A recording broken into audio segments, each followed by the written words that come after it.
Good evening, everyone. Thank you so much for coming out this evening.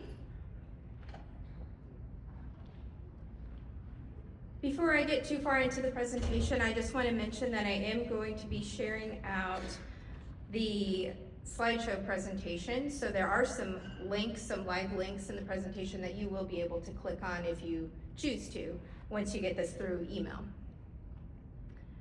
So I'm going to be talking about both the new diploma requirements and also scheduling, how scheduling will work for next school year.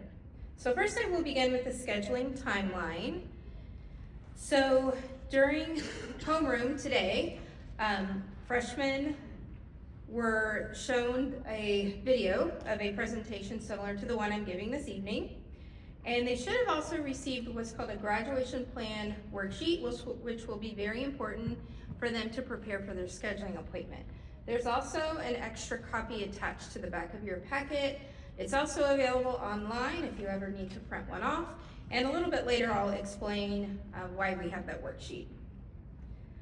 Also, every student will have an individual scheduling appointment with their counselor, just like last year. Those will take place during English class periods, but students will meet one-on-one with their counselor in the counseling office. And there is a date range for both of the freshman English 9 teachers, which are listed here. So your student will need to bring their completed worksheet, their graduation plan worksheet, with them to their scheduling appointment. So they may not know exactly which day their appointment will be, but they want to make sure to have that finished to the best of their ability by the beginning of their scheduling window, depending on their English teacher. And I just realized I jumped right in without introducing myself, and I'm so sorry for that, but I am Amy Winkler. I'm the counseling department chair here at the high school, and one of our counselors is here this evening. If you don't mind if I introduce you, this is Jessica Siglin. So she's a counselor for students whose last names begin with A through K. And students whose last names begin with L through Z, they have Mr. Conrath. So again, each student will meet with their assigned counselor for their scheduling appointment. All right, so next I'm going to talk about the Indiana diploma requirements. So if this is your oldest student, these are not new to you, these are just the diploma requirements. But if you have any older students, you might notice that the state has changed the diploma requirements quite a bit. And if you came to 8th grade night last year, we did cover why they made those changes in an effort to make things more flexible and catered to students and their personal goals for after high school. So this is just a snapshot of the new base diploma requirements. Obviously, that will be hard to read in your packet, but again, there is a link there that you will be able to click on when you access the presentation later. It's available on the counseling department website, but it gives a good overview of all of the requirements that every single student must meet in order to graduate from high school. Additionally, there are some optional seals or readiness seals. Students are not required to earn a seal, but they are encouraged to aim for a seal because the seals is where it really caters to students' different interests, and that's where more of the flexibility comes into play and where more of the choice comes into play. Also, the seals can help better prepare students for whatever it is they want to do after high school. And if you can see across the top in like the yellowish gold colors, there are 3 different categories. The first one is enrollment. So that really applies to students who are pursuing some type of education after high school, so enrolling at a college, university, etc. The second category is employment, so students that want to enter the workforce right after high school. And then finally, the last category is enlistment and service. So if students are interested in joining the military or pursuing the Peace Corps or something like that. And again, the requirements for the seals are specific to those 3 categories. So they're not trying to make all students do all the same thing. There are also 2 levels of seals. So if you're looking now from left to right, there's the honor seal and there's an honors plus seal, which has additional requirements. So it's really up to you and your student what you're interested in aiming for. And your students, being freshmen, they can, of course, change their mind about their interests and whether they want to pursue a seal or which seal throughout high school. This is not set in stone. However, it's always recommended to aim high because it's easier to switch from, let's say, an Honors Plus seal down to an Honors seal with fewer requirements than it is to switch up to another level later in high school when they may not have enough room to fit in all the extra requirements.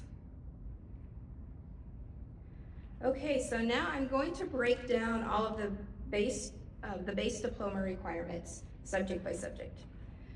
So students have to have 8 total credits of English, and they're either taking English 9 or Honors English 9 currently. So next year they have a similar choice of either English 10 or Honors English 10.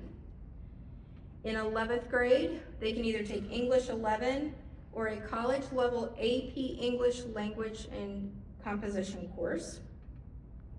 When it gets to senior year, they do have even more choices to choose from.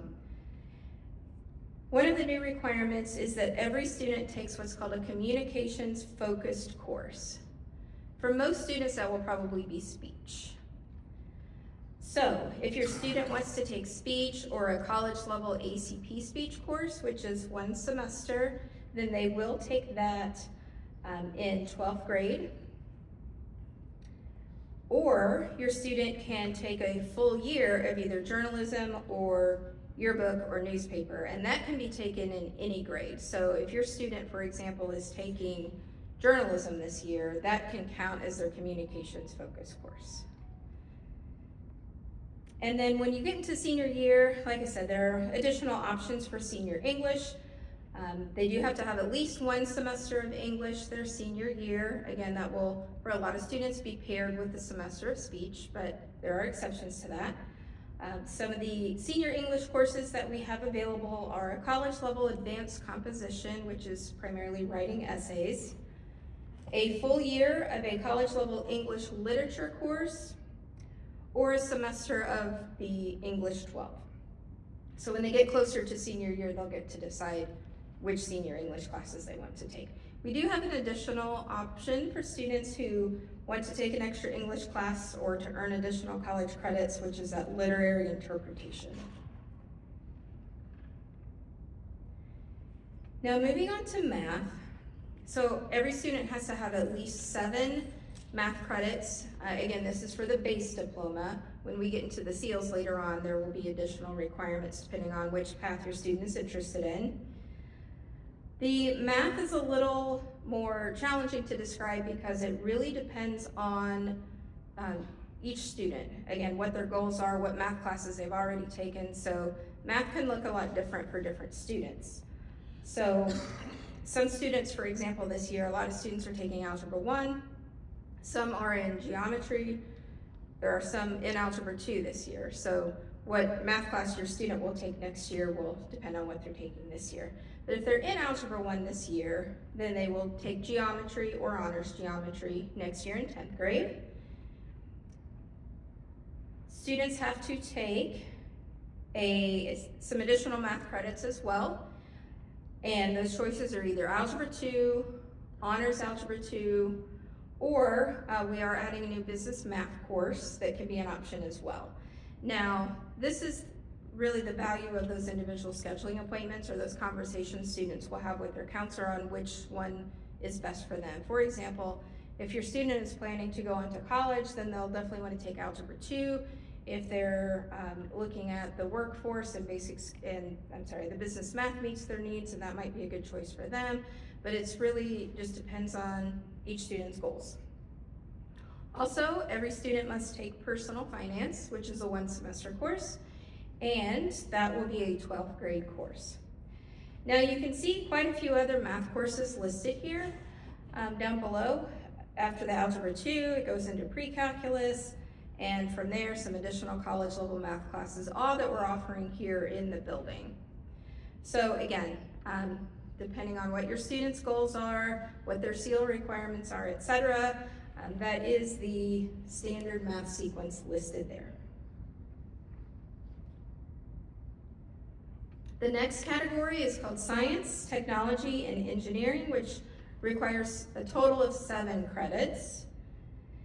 Computing Foundations, about half-ish students take that in 8th grade, so some of your students already have that credit earned.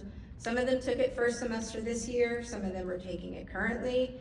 I think there are a handful of students that haven't taken it yet, so they will have to complete that at some time during high school, so that is a requirement.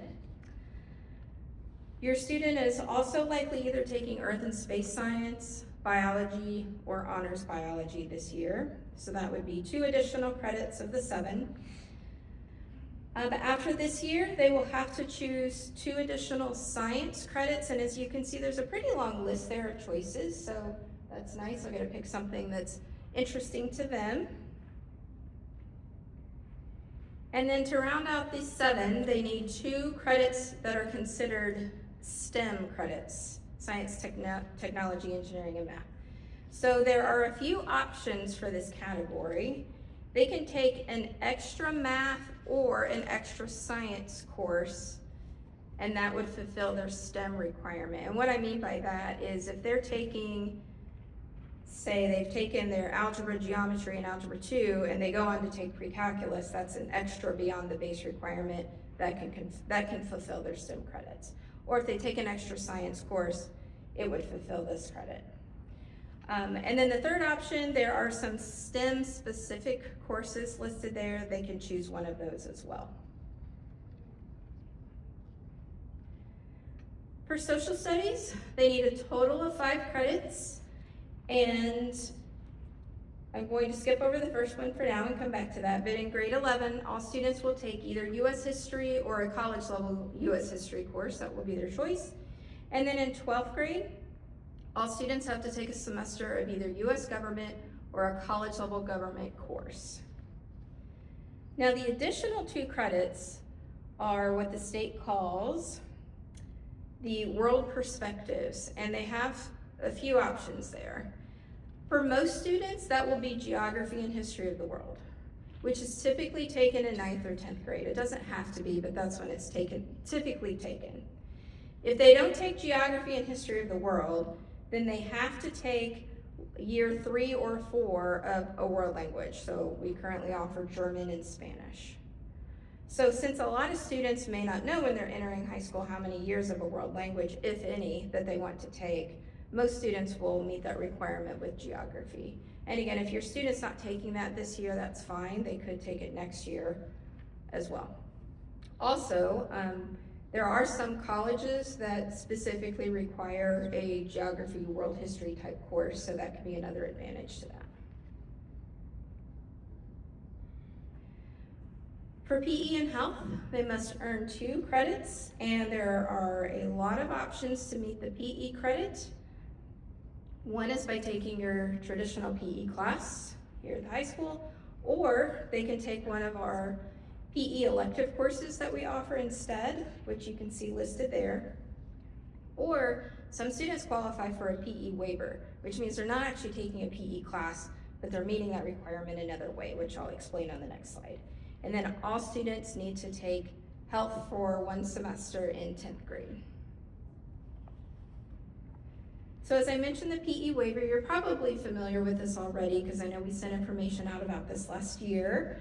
But now, if a student participates in marching band or a full academic year of show choir or one of the sports listed in the chart, that fulfills their PE credit. So that's their way of meeting the PE requirement. Now, they can do that for 1 season. This isn't something they have to do all 4 years of high school. All students must take prep for college and careers, which again is typically done in 8th grade, but if your student didn't have that opportunity, then that's something that they will need to do during high school. And then the final 12 credits are called personalized electives. So a lot of choice. Now, if your student is aiming for a SEAL, their electives might be courses that they need to meet the SEAL requirements. Or if your student is pursuing a career pathway to explore a particular career, then those electives would come from those personalized electives. Really, there's just a lot of choice in those elective courses. It's really whatever your student wants to take. And all students must have a minimum of 42 credits in order to graduate from high school. Students can have, even if they come in from the junior high with 0 high school credits, they can earn up to 56 throughout 4 years of high school. So needing to get to 42 is usually not an issue.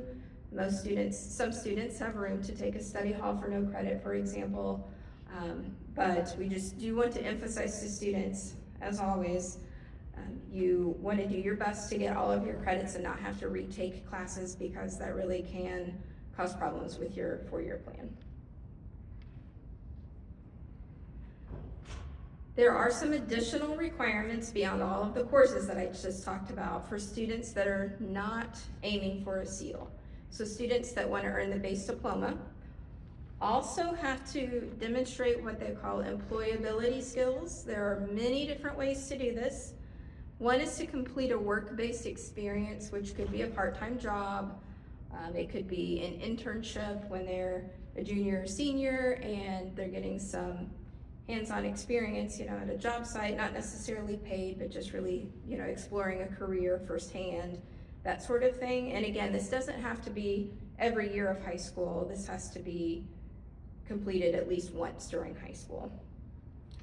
Another way to meet the requirement is by what they call a service-based experience, which could include volunteering or other civic engagements such as 4-H or Scouts. It could include a lot of the extracurricular activities that we offer here at school, such as sports, or some of the clubs that we offer would fulfill this requirement as well, those that especially focus on leadership. And also the co-curricular activities, which involve both classroom time and out-of-school time, such as the FFA, band, and choir. And again, this doesn't have to be every year of high school. They just have to complete the activity for one season or one period of time. Now, students, when you complete this activity, there's a form that you have to get filled out. The person supervising the activity has to sign it, and you have to turn it into your counselor, and that is a graduation requirement. If you are participating in a sport this year, you can go ahead and get your form filled out and turned in, and then you're done with that requirement. So keep that in mind, because that's nice to get out of the way. The other requirement for the base diploma with no seal is what they call a post-secondary ready competency. There are many different ways to meet this requirement, but I've highlighted the 2 that are the most common. The most common, I would say, is the one on the right that says career pathway, and I'll explain what that means in a moment. Or students who take college classes during high school. Those are the most common. So I will go through each one briefly. If a student takes at least 3 college classes here at the high school and earns a C average or higher in those courses, then they've met this requirement. Or if they get a minimum score on the SAT or ACT exam, which those are college readiness tests, and every junior by state law will take the SAT in the spring of junior year here at school during the school day. If they achieve the minimum score, then they've met the requirement in that way. And as I mentioned, the most common way is by completing a career pathway. So that is a sequence of courses related to a particular career field that students can take to really explore that career, to see if it's something they're really interested in, and to learn specific skills. Now, we have quite a list of different career pathway options. We just recently was approved for an additional one, which is journalism. So actually it says ideally approval pending. We just received word that that has been approved, so that's great news. So that's yet another option. So what's nice about the career pathways is that if a student starts the pathway, they are taking those electives like in an intentional manner. They're not just picking random electives in different areas, but it really guides them in what classes to take to learn more about a particular career. And I'm not really going to spend much time on these 3 other options because they, at this point in time, aren't very common, but the state does allow these options as well if you want to read more about those. All right, so I mentioned the seals. Again, these are optional but encouraged. This is a snapshot of the seal requirements, once again with a link.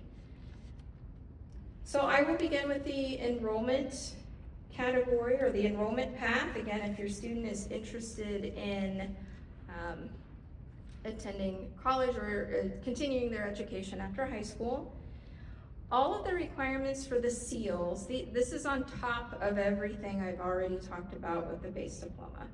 So this is in addition to the 4 years of English and the 3 years of math, etc. For the enrollment honor seal, students have to earn 4 world language credits, so they have to take 2 years minimum, they can take more, but 2 years of German or Spanish. And for social studies, instead of earning 5 credits, they have to earn 6, and they have some choices for that 6th credit, such as psychology, sociology, so they get some choice there. For math, they have to earn 8 credits instead of 7, so that would require them to go beyond Algebra 2 and take an additional math course. They also have to earn 2 additional science credits, and instead of picking from the long list, they have to take chemistry plus an additional science course after that.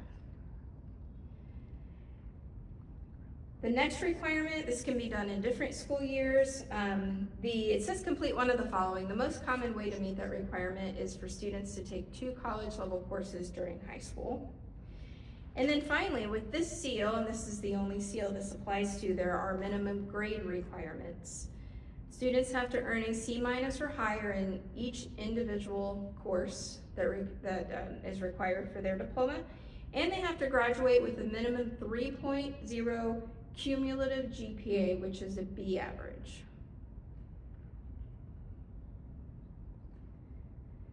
So next I will talk about the Enrollment Honors Plus seal, because remember I mentioned there are 2 different levels of seals. Again, everything's kind of cumulative, so they would complete the base diploma requirements, the honor seal requirements, plus everything on this slide for the Honors Plus seal. So the first additional requirement is that they earn a credential of value. In most cases, the one that students would complete here would be the Indiana College Core, and I'll explain later what I mean by that. There are some other options, such as earning like a technical certificate as well. They would complete 75 hours of work-based learning. Now this is where, in addition to one of the goals for the new diploma requirements being flexibility and students having more choice so they can choose an education path that pertains to their particular goals, there's also a big emphasis across all the 3 paths, I should say, of this work-based learning, of really getting experience before they leave high school. Because as we know, just really seeing things firsthand and getting that experience just prepares you for all different things in life. So again, this most likely would be an internship where they're spending time at a business that they're exploring. And finally, students have to demonstrate skill development in the areas of communication, collaboration, and work ethic.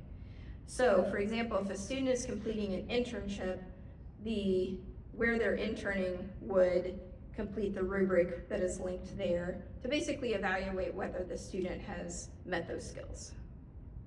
A lot of them are employability skills, what used to be called soft skills. You know, do they have good attendance? Do they have good communication? That sort of thing is what that's referring to. But again, when you get the presentation, if you click on the rubric link, you can see what that looks like. Now, the biggest thing to note about the Enrollment Honors Plus seal is that the state has created this Indiana Resident Admissions. Students who earn this particular seal will be automatically accepted into all Indiana public institutions. So all public colleges and universities, a student will be automatically admitted if they get the Enrollment Honors Plus seal. That only applies to the seal. Now, that doesn't mean they would get into the particular school or major, because for example, some schools and colleges have additional requirements like nursing or engineering, It doesn't mean they're automatically admitted into every academic program, but it does guarantee that they are admitted into every public college and university in the state. So that's a pretty big deal, so I wanted to be sure to make everyone aware of that.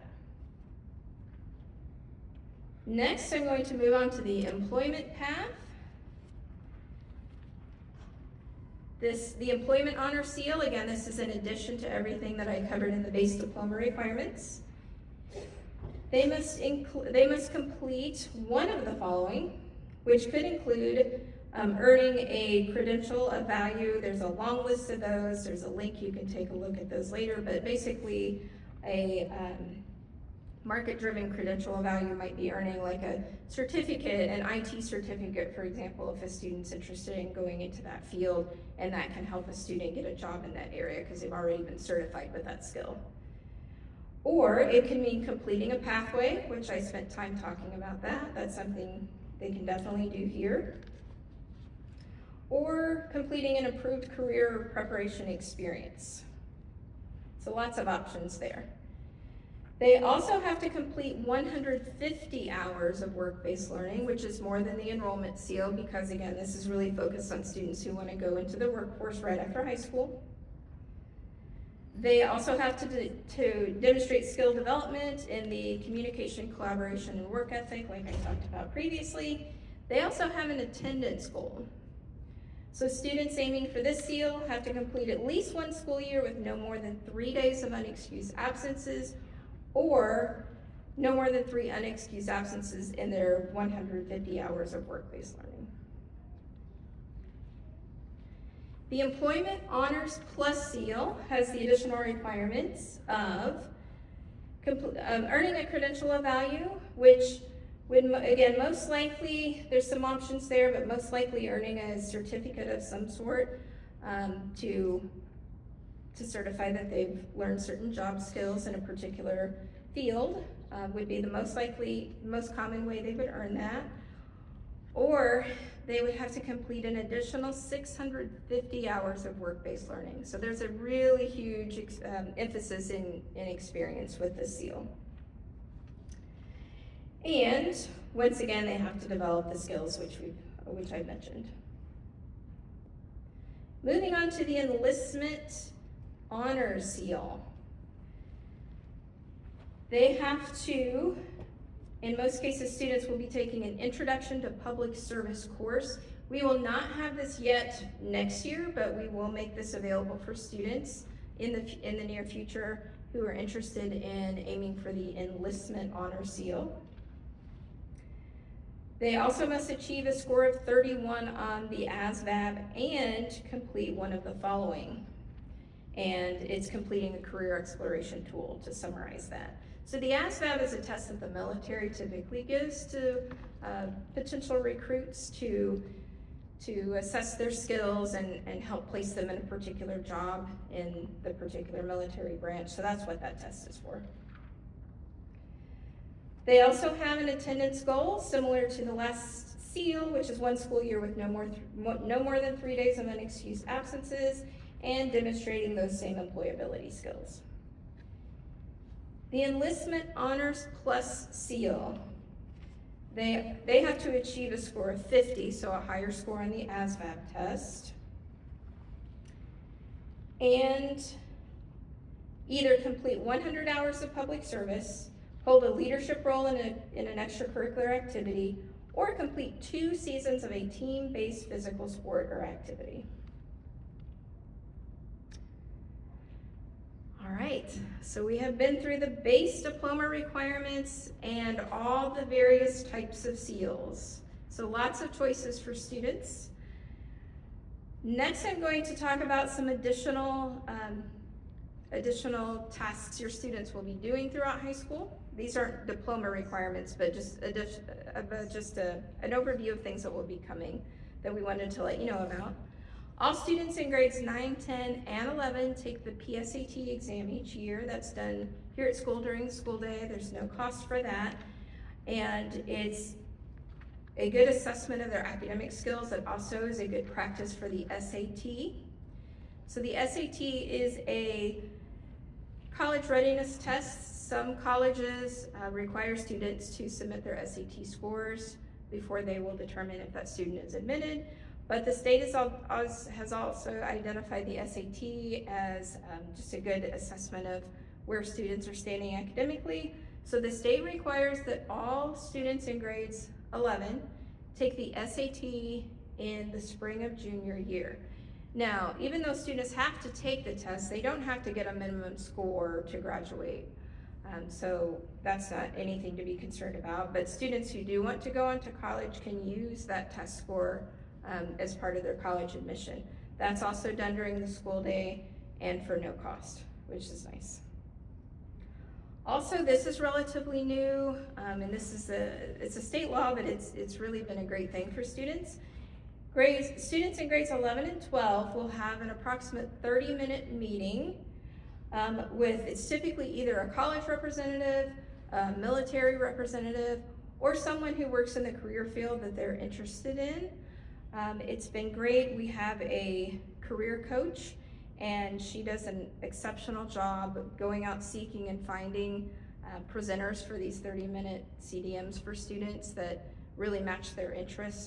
There was one student last year, I forget the career field, but it was very specific, and our career coach went and found someone from that field to meet with that one individual student. So these are great. Students are learning a lot, and there's very small groups, so they get a chance to ask a lot of questions. Okay, so moving on to the graduation plan worksheet. As I mentioned, your students should have gotten one today, but if not, there is one attached to the back of your packet, and it's available on the website as well. So last year, we know how overwhelming this can seem, especially for 8th graders, so we changed what we had typically done in the past and just asked them to fill out their 9th grade block, which I think worked really well for people. We are to the point now where we would like for students to do their best to go ahead and fill in their courses for grades 10 through 12, because as you can see with all the various diploma requirements, we're really to the point where it's important for students to see how everything fits together and to plan ahead to make sure they can fit in all of their requirements. Having said that, it's not set in stone whatsoever. Students will continue to have an annual meeting with their counselor, and they will be able to make changes. But again, when students can really look ahead and have their schedule at least somewhat mapped out, it really seems to give them a clear picture of what's to come, and there are a lot of benefits to that. So what they list for 10th grade is really, really important, because that will most likely become their schedule for next year. Again, grades 11 and 12 at this point are just kind of mapping out a plan. They can update it, but we do ask that they work on all 3 years. So what I always recommend is that families think about the diploma and the seal options. Have one in mind that the student thinks they might want to aim for, knowing it can change, and then start by filling in all of the requirements on the worksheet. And then if there are any spaces left open, that's when they start to choose their classes, what they're interested in taking. Those are called electives because they elect to take them. Now, students want to make sure that they're filling in at least 7 classes for each semester.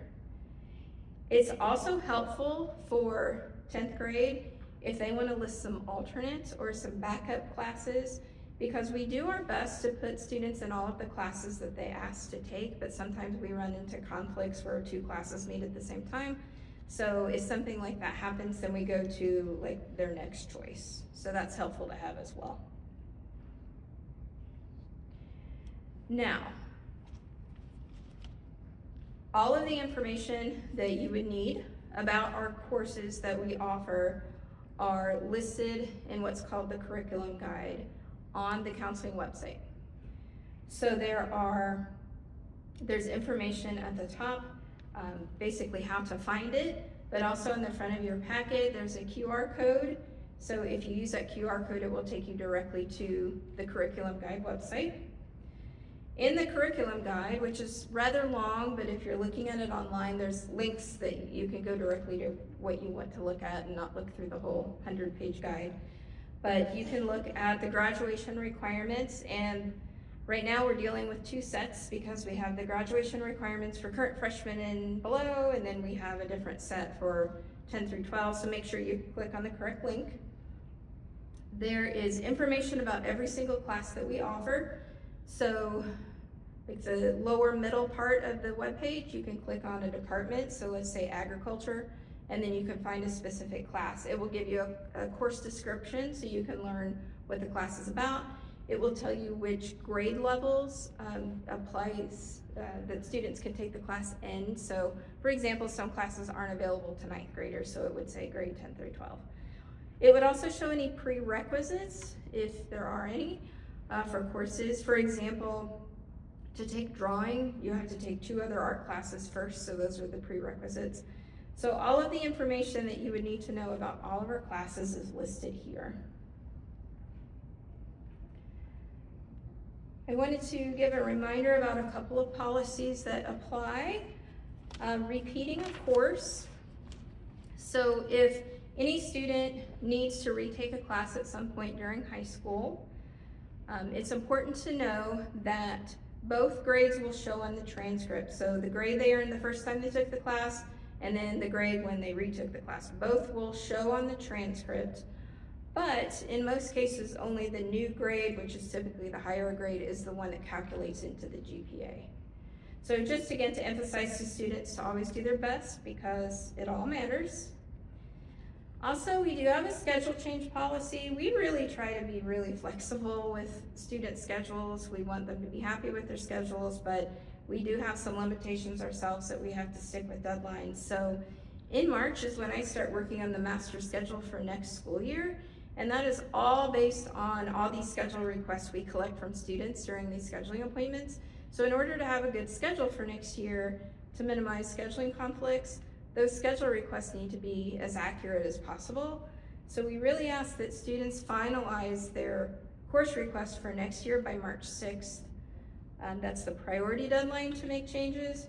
You can still ask for changes after that point, but at that point it will kind of be case by case depending on if there's room in classes. But prior to March 6th, if your student has a scheduling appointment in 2 weeks, and then March 1st they change their mind, that won't be any problem to make that change. Does that make sense? Okay. Some opportunities. So I'll just go over this quickly.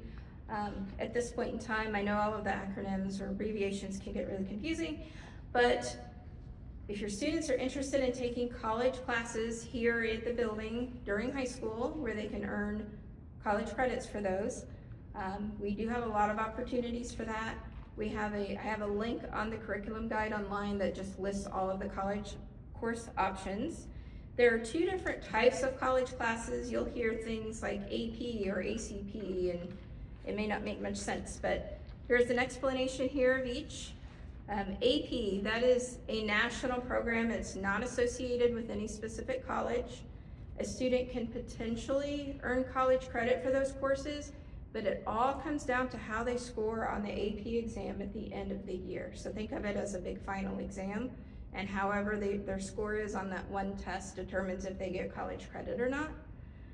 Because it's a national program, those are pretty transferable to anywhere, including out of state.